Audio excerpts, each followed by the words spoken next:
Hello बच्चों, let's see the question. Find out the incorrect statement from the following. Option A है cytosine, uracil और thymine pyrimidine. Option B, uracil present in the RNA at the place of adenine. Option C, cytosine is common for both DNA and RNA. And option D है कि adenine और guanine दोनों purines होंगे।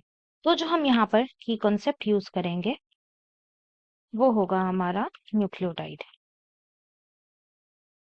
सो what are nucleotides? तो nucleotides हैं वो organic molecules.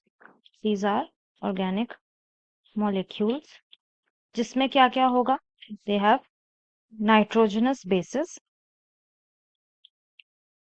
अ pentose sugar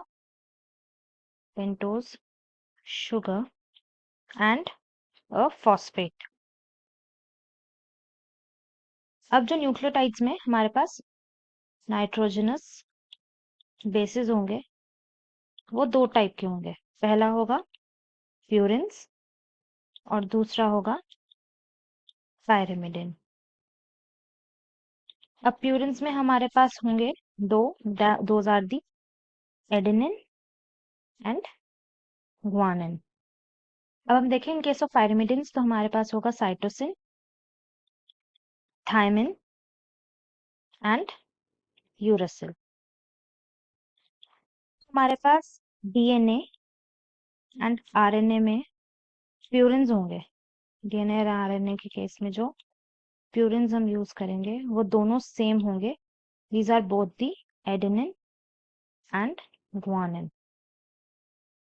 लेकिन अगर डीएनए के केस में हम पायरिमिडिन देखें तो यहाँ पे यूज होंगे दी साइटोसिन एंड थायमिन। पर अगर हम देखें इन केस ऑफ आरएनए तो आरएनए के केस में हम यूज करेंगे साइटोसिन और यूरेसिल।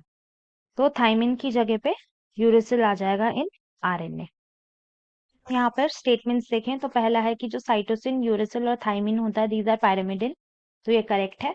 सेकंड है कि uracil is present in RNA at the place of adenine, ये स्टेटमेंट इनकरेक्ट है। थर्ड स्टेटमेंट की साइटोसिन कॉमन है डीएनए और आरएनए दोनों के लिए, तो ये भी करेक्ट है। और एडेनिन और ग्वानिन प्यूरिन है, ये लास्ट स्टेटमेंट भी करेक्ट है। So option B will be the correct answer.